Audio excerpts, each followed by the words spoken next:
Swastiastu. Assalamualaikum warahmatullahi wabarakatuh. Salam sejahtera bagi kita semua. Namo Buddhaya. Salam Rahayu.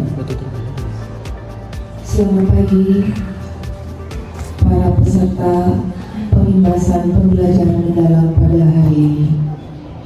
Yang terhormat Bapak Kepala SMP Negeri 3 Tabanan, yang kami hormati Ibu narasumber, yang kami hormati Bapak dan Ibu guru peserta pengibasan. Puja dan puji syukur kita panjatkan kehadirat kedasan yang dewasa Tuhan Yang Maha Esa, karena berkat rahmat beliaulah pada hari ini Selasa tanggal 23 September 2025 kita dapat berkumpul bersama dalam acara pengibasan pembelajaran mendalam atau deep learning. Adapun susunan acara pada pagi hari ini yaitu 1. Pembukaan, 2.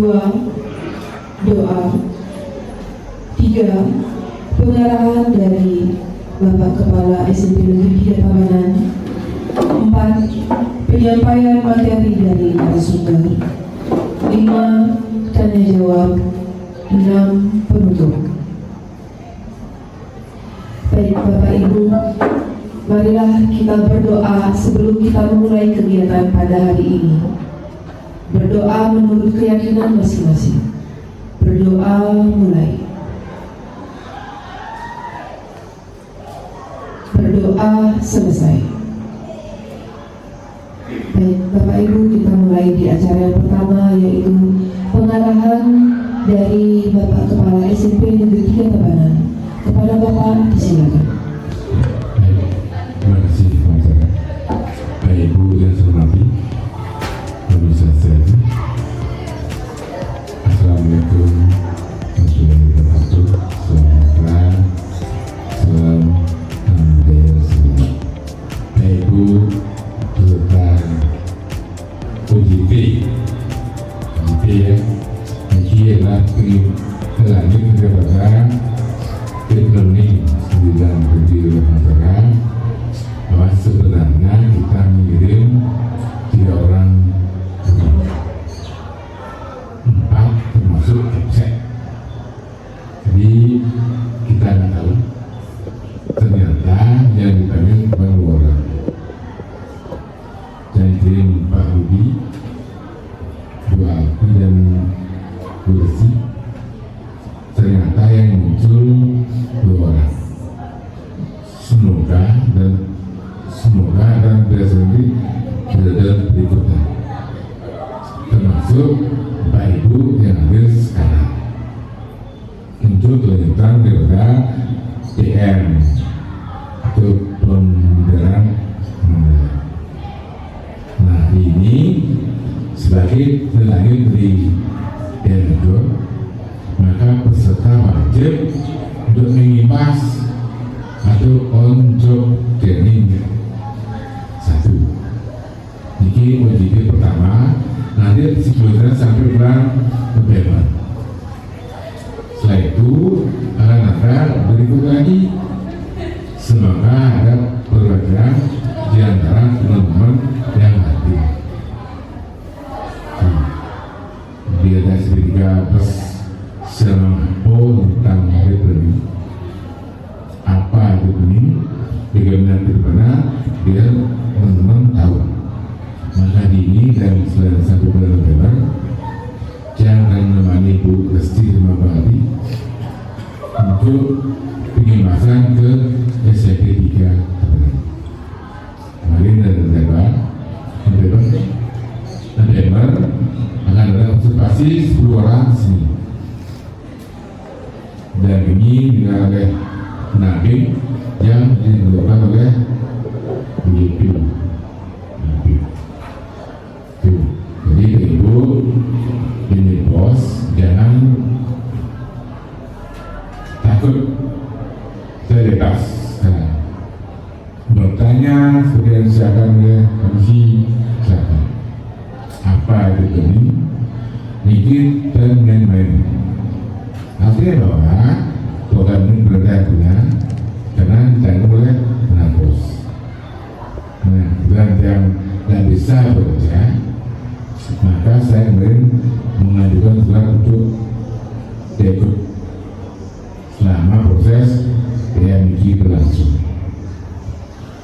Karena wajib masalah tidak boleh mewakilkan. Di awal boleh menghadiri UPH, Rudi, Biar Bersih, Jenderal Sibuk yang mereka berdua, Leman, yang benar, akhirnya di awal pun diulur, maju, mundur yang itu terlaksana sampai November akhir. Untuk yang akhir, itu akhir. Selanjutnya berapa lagi? Ya, itu. Ini jawab, ibu, dan kita bebas. Bunyi bos pas materi anggap silakan ibu untuk mengisi. Bu saya sampaikan, dan ibu saya tadi Sadi, saya belum betul. Terima kasih. Baik, terima kasih kepada Bapak Kepala Sekolah atas pengarahan yang sudah diberikan. Berikutnya yaitu penyampaian materi dari narasumber yaitu oleh Ibu Resti dan juga Ibu Alfi. Kepada para narasumber dipersilakan. Mohon izin Bapak. Baik, selamat pagi Bapak Ibu. Saya ucapkan terima kasih karena sudah meluangkan waktunya untuk di sini dalam rangka pembahasan pembelajaran dalam yang saya dan Bu Alfi laksanakan kemarin. Jadi hari ini saya dan Bu Alfi akan berbagi pengalaman dan hal-hal yang saya dapatkan selama kemarin. Jadi pembelajaran mendalam ini sebenarnya bukan hal yang baru ya, karena kita sendiri di sekolah sudah melakukan IHT kebetulan waktu ini dengan Ibu Ketut Ariwati ya. Jadi saya di sini hanya ingin mungkin menambahkan atau mungkin menambahkan sesuatu yang baru dan hal-hal yang saya rasa penting dalam hal pembelajaran dalam itu. Jadi kita akan sharing bersama di sini, bukan berarti saya menggurui Bapak Ibu di sini ya, karena saya tahu apalagi ada senior saya di sini yang lebih berpengalaman tentunya. Jadi kita di sini tujuannya saling berbagi seperti itu. Jadi saya mohon saya minta waktunya sebentar. Jadi untuk mempersingkat waktu saya mulai saja. Jadi hal-hal yang saya dapatkan selama saya kemarin. Jadi yang pertama itu ditekankan adanya pola pikir bertumbuh. Jadi istilah kerennya sekarang itu ada growth mindset, itu ya istilahnya, namanya istilah kerennya ya, growth mindset. Itu yang pertama. Yang kedua itu mengenai pembelajaran mendalam itu sendiri. Yang ketiga itu dari segi assessment-nya. Yang keempat itu dari segi perencanaan pembelajaran. Dan yang terakhir itu ada inquiry kolaboratif. Nah, mungkin ini istilah baru ya, mungkin istilah baru, tapi sebenarnya hal ini sudah sering kita lakukan di sekolah. Cuman istilahnya mungkin saya sendiri itu tumben mendengarnya itu inquiry kolaboratif. Itu sesuatu hal yang baru bagi saya. Tapi pelaksanaannya sebenarnya kita sudah melakukan itu di sekolah seperti itu. Jadi saya mulai saja dari yang pertama, yaitu mengenai pola pikir bertumbuh. Ya. Jadi pola pikir seperti ibaratnya mindset kita. Jadi kalau kita mindsetnya dari awal itu memang positif, jadi itu akan menentukan tindakan kita. Jadi hasilnya tentu akan ikut juga mempengaruhi seperti itu. Tapi kalau dari awal mindset kita sudah negatif, itu akan mengikuti. Jadi tindakan kita ikut, hasilnya pun jadi negatif seperti itu. Jadi pola pikir itu akan mendikte tindakan yang dilakukan serta akan menentukan hasil yang diperoleh seperti itu. Nah, yang kedua, mengapa manusia berbeda-beda? Jadi pola pikir atau mindset itu, jadi setiap orang itu memang memiliki pola pikir yang berbeda ya, Bapak Ibu ya. Jadi dia itu gimana melihat suatu case atau kasus atau tantangan itu, gimana dia berpikir mengenai tantangan itu, jadi mempunyai pola pikir yang berbeda. Nah, jadi ada dua jenis pola pikir ya. Jadi ada yang pertama itu ada growth mindset, yaitu pola pikir bertumbuh. Nah, yang kedua ada pola pikir tetap atau fixed mindset. Nah, jadi kalau yang mengarah ke growth mindset itu, dia itu sudah menumbuhkan rasa yang ingin mencoba, tidak takut mencoba, tidak mudah menyerah seperti itu. Tapi kalau pola pikir tetap itu seperti misalnya mendapatkan suatu tantangan, aduh saya nggak bisa, saya tidak bisa, saya tidak mampu, kemudian lakukan, tapi sudah menjasiri saya nggak bisa, saya nggak mampu. Nah, itu contoh dari pola pikir tetap. Oke, kita lanjut ke pembelajaran mendalam. Jadi ini mungkin bukan hal yang baru bagi Bapak Ibu. Jadi sebelum saya lanjut, mungkin dari Bapak Ibu sendiri, menurut Bapak Ibu pembelajaran mendalam itu seperti apa?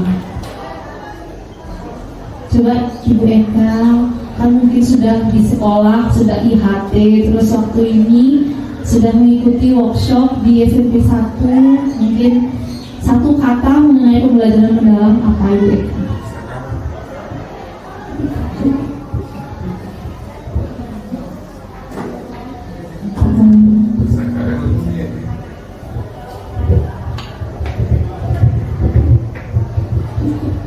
Baik, terima kasih Ibu Resti. Jadi setahu saya ya, mungkin pembelajaran mendalam itu adalah pembelajaran bagaimana cara kita mentransfer ilmu kepada siswa untuk menjadikan siswa itu lebih bermutu, lebih lebih ke sehingga anak-anak itu mempunyai sesuatu untuk dibangkitkan dari dalam dirinya. Apakah itu semangatnya, pastinya itu adalah dimulai dari diri kita sendiri ya, dari gurunya seperti apa yang Ibu Resti tadi katakan. Pertama sekali itu adalah mengembangkan dulu potensi gurunya, ya, baru kemudian mentransfer ke siswa sehingga dalam tanda kutip siswa itu tertular menjadi semangat semangat yang kita perlihatkan itu tertular atau bisa kita transfer kepada siswa. Itu menurut saya. Terima kasih. Oke, baik, terima kasih, luar biasa sekali ya Bu Eka. Jadi pembelajaran mendalam itu mungkin dari yang lain, Bu Eda mungkin, menurut Bu Eda pembelajaran mendalam itu seperti apa? Sedikit saja mengenai pembelajaran mendalam yang melekat di hati Bu Eda itu seperti apa? Baik, terima kasih. Kalau menurut saya pembelajaran mendalam adalah pembelajaran yang menciptakan suasana belajar di mana siswa menjadi aktif dan juga dapat berpikir kritis seperti itu. Oke, bagus sekali ya Bu Eda. Oke, jadi kita lanjut ya. Jadi pembelajaran mendalam itu merupakan suatu pendekatan ya Bapak Ibu ya. Suatu pendekatan. Nah, apa sih bedanya pendekatan sama model? Kalau kita bicara seperti itu ya, kalau pembelajaran mendalam itu sifatnya dia lebih luas nanti. Jadi nanti kita akan temukan pada saat perencanaan pembelajaran di sana ya. Apakah nanti pembelajaran mendalam itu kan ada tahapannya, dari memahami, mengaplikasi, merefleksi, terus misalnya ada suatu pertanyaan, apakah boleh dibolak-balik ya?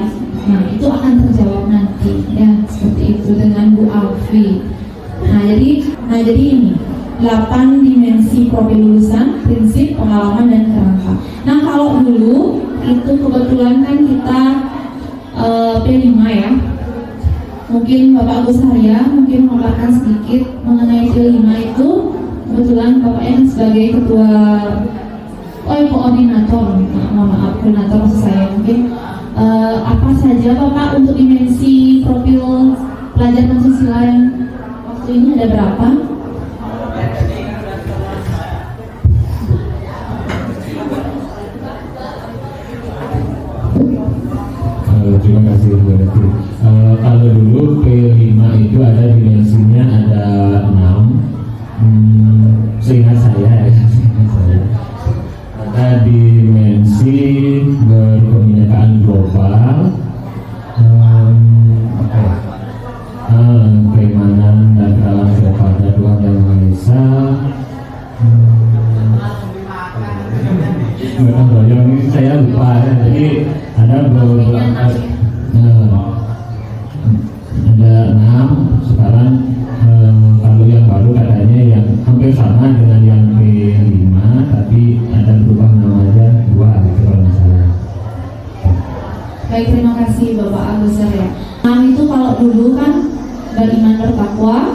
berkebinekaan global, gotong royong, mandiri, bernalar kritis dan kreatif. Nah sekarang itu ada 8, berarti ada tambahan lagi 2 ya. Ya, itu di bagian kesehatan dan komunikasi. Untuk yang lain itu sebenarnya sama. Jadi ada tambahan 2 ini, kesehatan dan komunikasi. Gimana nanti kita itu merubah mindset kita dari awal kita itu mengatakan bahwa belajar itu hanya transfer materi, jadi kita akan mengubah itu gimana sih caranya agar bertransformasi cara belajarnya dan prosesnya itu yang tertentu seperti itu. Nah yang kedua mengenai asesmen pembelajaran ya Pak Ibu ya. Jadi asesmen pembelajaran tidak ada hal yang khusus di pembelajaran dalam, sebenarnya sudah kita lakukan juga ya. Mungkin sebelumnya dari Bapak Ibu kalau kita berbicara mengenai asesmen itu seperti apa? Mungkin dari senior saya Bapak Winante memaparkan sedikit mengenai asesmen yang sudah dilakukan mungkin. Terima kasih atas kesempatan yang diberikan saya. Ya, pengalaman saya itu dari dulu sampai sekarang sih sama, namanya berbeda saja. Ada yang dari dulu namanya formatif, ada yang namanya sekarang sumatif. Ya. Jadi formatif itu adalah pertama dalam mengetahui kesiapan atau readiness daripada siswa untuk dalam proses pembelajaran. Yang kedua, jadi selama proses perjalanan ke pembelajaran kita ingin mengetahui sejauh mana siswa sudah sampai memahami materi yang kita berikan, itu untuk formatif diagnostik berbagai istilahnya. Kemudian yang terakhir untuk mengetahui secara mendalam secara keseluruhan materi yang dipelajari sumatif. Jadi benar istilahnya itu learning, off learning, learning adalah sama saja. Nah, mungkin itu pemahaman saya. Sekian dan terima kasih. Kalau salah mohon maaf. Baik, mantap sekali ya, sudah lengkap paparan dari Bapak Winante ya, benar sekali. Jadi untuk mengingatkan kembali ya Bapak Ibu, jadi di pembelajaran mendalam itu sama. Jadi ada asesmen itu ada 2, itu ada asesmen formatif. Nah yang kedua itu ada asesmen sumatif. Nah apa bedanya di antara 2 asesmen ini? Jadi seperti yang Bapak Winante katakan tadi, kalau yang formatif itu biasanya dilakukan ketika proses pembelajaran itu berlangsung, seperti itu. Jadi melibatkan siswa di proses belajarnya, penilaian gimana sih kita lakukan pada saat proses belajar itu berlangsung. Jadi ada 2 jenis ya, ada asesmen di awal pembelajaran, itu yang disebut dengan diagnostik ya, dan yang kedua itu asesmen di dalam proses pembelajaran. Sedangkan yang sumatif itu biasanya untuk mengukur hasil akhir, jadi biasanya dilakukan di akhir pelajaran seperti itu. Untuk asesmen as learning itu, ini 2 ini kan kita lakukan pada saat proses pembelajaran berlangsung. Ada 2, itu yang as learning itu misalnya untuk refleksi diri. Seperti contoh, anak-anak itu diberikan rubrik untuk penilaian diri sendiri atau saling menilai dengan teman, sejawat dan lain sebagainya. Itu pokoknya yang berhubungan dengan refleksi, itu yang as learning. Nah untuk yang for learning itu yang untuk perbaikan proses belajar, mungkin bisa dari segi umpan balik, praktek kinerja dan lain sebagainya, itu yang for learning. Nah sedangkan untuk yang sumatif itu yang kita lakukan misalnya tes lisan, tes tertulis dalam bentuk proyek dan lain sebagainya. Misalnya di sekolah kita melakukan yang terakhir itu kan ada sumatif akhir semester, itu sudah yang lebih cakupnya lebih besar lagi. Nah seperti ini ya contoh teknik asesmen yang tertera pada slide. Nah coba Bapak Ibu perhatikan mungkin dari 9 teknik asesmen ini kan belum dikelompokkan ya, yang mana as learning, yang mana for learning, yang mana off learning. Kita cermati bersama kira-kira yang mana saja yang termasuk as learning, yang mana termasuk for, yang mana termasuk off. As learning yang mana saja? Yang selatan dari Bapak. Yang ini. Oh yang ini. Observasi kinerja penilaian diri ini termasuk yang S-learning. Oke. Menurut Pak Rudi seperti itu. Yang lain sama? Sama? Sama semua? Oke, kembali lagi. Tadi yang S-learning itu penilaian diri, refleksi. Jadi lebih tepat penilaian diri itu yang ini, penilaian diri dan penilaian pertemuan. Itu yang termasuk S-learning. Portofolio, tes tertulis, tes lisan itu termasuk off-learning. Ya, pasti bingung, nanti aja keluar dari sini pasti lupa lagi. Ya, nanti kita akan coba terus belajar ya. Saya juga masih belajar ya di sini ya. Dan juga pada saat kita melakukan assessment itu kan kita mencantumkan misalnya di sumatif gitu ya. Tidak hanya di sumatif ya, misalnya di KPD itu kan kita ada mencantumkan soal-soal seperti itu. Diharapkan pada di pembelajaran dalam itu ada soal yang sudah hot seperti itu ya. Hot either high apa? Higher order thinking skill. Aduh, susah sekali ya. Lepotan sampai saya bilang. Ya, jadi sudah C4 ke atas. Jangan hanya ada yang siswa menyebutkan dirinya, jangan seperti itu ya. Iya. Jadi sudah tahapan ini merefleksi. Jadi sudah C6. Kalau di taksonomi belum itu sudah C6. Ini C1, C2, C3 itu masih tahapan awal ya. Masih memahami. Jadi diharapkan itu anak-anak itu agar lebih berpikir kritis tuh, sudah C4 ke atas. Nah ini, jadi pembelajaran mendalam itu lebih ke condong ke solo taksonomi gitu sih kata waktu ini Fasil ya, seperti itu. Jadi ini bahasa Inggris kebetulan Bapak Ibu ya. Kalau dimahami, kalau kita misalnya ibaratnya kalau tujuan pembelajaran atau membuat soal itu kan tergantung KKO ya, kata kerja operasional. Yang dimaksud di sana itu misalnya siswa, murid memahami, murid dapat menyebutkan, murid dapat menganalisis. Nah itu namanya KKO ya. Jadi kalau kita misalnya di tujuan pembelajaran kita hanya mencantumkan murid dapat menyebutkan gitu aja, itu belum. Jadi diharapkan nanti kita itu minimal C4. Ini kata-kata operasionalnya seperti ini ya. Diharapkan yang di sini. Analyze ini menganalisis, mungkin mengaplikasikan, memberi argumen. Jadi sudah seperti itu diharapkan ya Bapak Ibu ya. Jadi memang susah ya, tapi ini suatu tantangan bagi kita ya. Baik, itu saja sih yang dapat saya paparkan. Untuk selanjutnya dari Ibu Alfi untuk melanjutkan ya.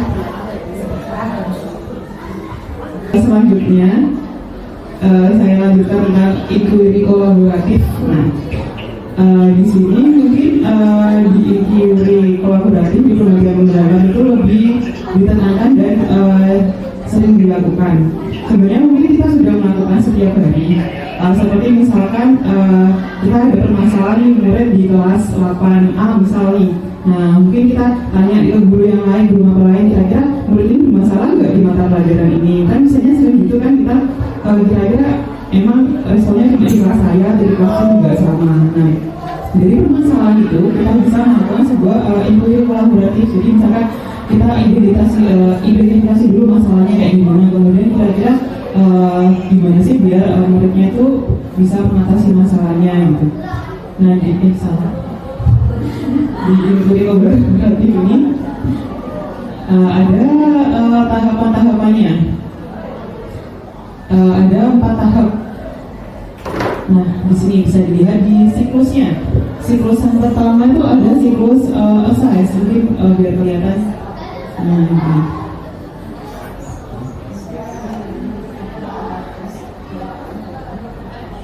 Oke, di siklus assess ini atau identifikasi, di mana kita itu mengidentifikasi masalah apa yang ada di kelas, mungkin di murid yang bisa kita selesaikan bersama gitu.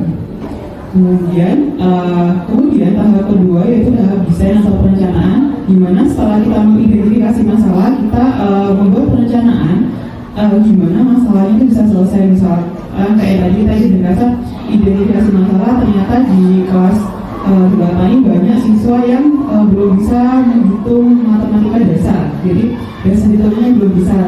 Nah, kita coba tanya sama guru lain apakah masalahnya ada yang sama. Oh, ternyata ada yang sama nih, misalkan saya mungkin kolaborasi dengan Bu Agol atau saya guru IPA atau lain. Nah, ternyata ada permasalahan yang sama. Karena ada masalah yang sama, maka kita melakukan ide kolaboratif, kemudian kita melakukan desain. Nah, desain perencanaan, rencana solusi apa saja yang bisa digunakan untuk menyelesaikan masalah yang kita temukan tadi.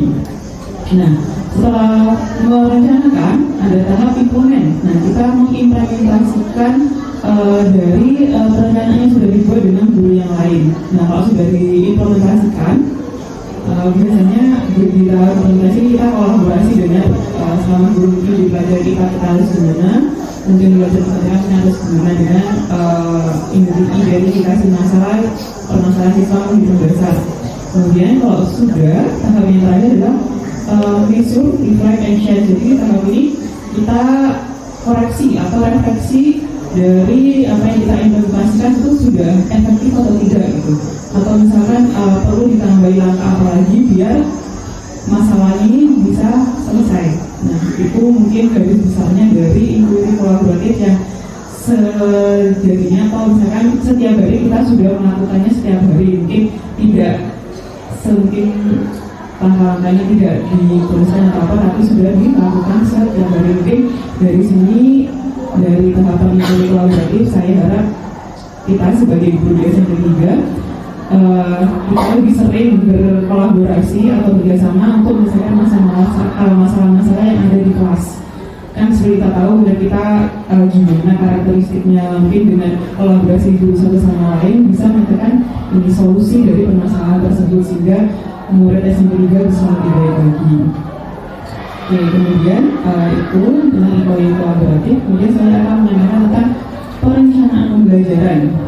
Oke, selanjutnya saya akan bahas tentang mengenai perencanaan pembelajaran. Ini adalah inti dari pembelajaran mendalam atau hasilnya. Nah, nanti saya akan kasih prompt EK-nya biar Bapak bisa sat-set bikin perencanaan pembelajaran. Nah, saya percepat. Baik, di sini di perencanaan pembelajaran seperti yang kita tahu mirip dengan modul ajar di kurikulum Merdeka, di mana ada informasi umum, ada identitas modulnya seperti biasa, identitas modul yang kita buat seperti modul ajar kemarin. Kemudian yang membedakan mungkin di sini ada karakteristik dan dimensi profil lulusan, di mana di sini ada 8 DPL yang waktu kita juga udah pernah belajar. Jadi semuanya nggak usah dipilih, cuma seperlunya sesuai dengan materi. Minimal 3 DPL yang bisa kita gunakan dalam pembelajaran. Mungkin kalau misalkan ya poin DPL yang keimanan dan ketakwaan itu tidak dicantumkan tidak apa-apa, tapi ini lihat dulu tujuan pembelajaran dari yang kita lakukan itu apakah mengarah ke keimanan dan ketakwaan, itu baru cantumkan. Kalau misalkan cuma pembiasaan tidak dicantumkan tidak apa-apa, jadi bisa menyatukan DPL lain, jadi terkesannya tidak terlalu banyak DPL yang digunakan, sehingga nanti kalau terlalu banyak Bapak Ibu bikin langkah pembelajarannya dan rubrik asesmennya juga banyak. Kemudian sama ada CP, tujuan pembelajaran. Nah, tujuan pembelajaran ini diselaraskan dengan taksonomi Solo yang sudah dijelaskan sama Ibu Resi tadi. Jadi kita bisa pakai KKO yang ada di taksonomi Solo. Kemudian yang pembedanya lagi ada praktis pedagogis. Nah, di sini praktiknya pembelajaran itu kayak gimana? Di sini bisa dicantumkan bisa mencantumkan modul pembelajaran. Kalau misalnya menyentuh mode pembelajaran, di pembelajaran mendalam cuma satu tatap muka, itu cuma satu pembelajaran saja, satu mode saja. Jadi jangan menggabungkan 2 mode pembelajaran, karena nanti pasti bakalan bikin bingung. Jadi inti dari perencanaan pembelajaran mendalam itu ada 3 pengalaman belajar, yaitu memahami, mengaplikasi, dan merefleksi. Jadi kita acuannya untuk membuat perencanaan belajar dari 3 pengalaman pembelajaran mendalam itu: memahami, mengaplikasi, dan merefleksi. Di mana di tahap itu juga ada dimasukkan prinsipnya memahami, bermakna, berkesadaran, sama menggembirakan. Kayak tadi sempat disinggung apakah harus langkahnya memahami, mengaplikasi atau merefleksi secara urut? Itu tidak harus. Jadi karena tadi kan ada gambar lingkaran tuh, lingkarannya Newton di rumusnya 8 3 3 4. Jadi kita nggak harus memahami dulu, bisa dimulai dengan merefleksi, kemudian bisa refleksi, memahami, kemudian mengaplikasi karena dia bentuknya lingkaran, jadi bisa muter bebas mulai dari mana aja. Misalkan di kelas di awal pembelajaran kita menyampaikan kira-kira pertemuan selanjutnya, pertemuan kemarin kita belajar ini kan masih paham nggak, masih ingat nggak materi apa yang dipelajari? Nah itu masuk ke merefleksi, kan bisa kita awali dari merefleksi, kemudian baru kita ke memahami. Oh ya kan udah paham nih, kira-kira kalau tadi kita kasih permasalahan harus memahami, baru mengaplikasi dan beralih ke merefleksi. Jadi tidak salah memahami, aplikasi dan refleksi bisa diubah alurnya. Kemudian ada kemitraan pembelajaran. Kemitraan pembelajaran ini yang baru dari pembelajaran nanti kita bisa kolaborasi dengan guru yang lain atau mitra dari luar sekolah. Misalkan mungkin kalau matematika agak sedikit lebih banyak mungkin di IPA atau IPS atau mata yang lain mungkin, atau bahasa Inggris bisa bahasa Inggris tamu atau apa gitu. Kemudian lingkungan pembelajaran ya tadi sempat dibahas sama Bu Resti, ada di ruang kelas atau sama ruang virtual, sama ada pemanfaatan digital ini sama. Oke, di singkatnya di pendahuluan ini, di kegiatan intinya. Nah, dalam kegiatan ini, kegiatan langkah-langkah pembelajarannya, ya pengalaman belajar. Pengalaman belajar ini ya bisa, misalkan di sini sebenarnya boleh sih pakai problem based learning.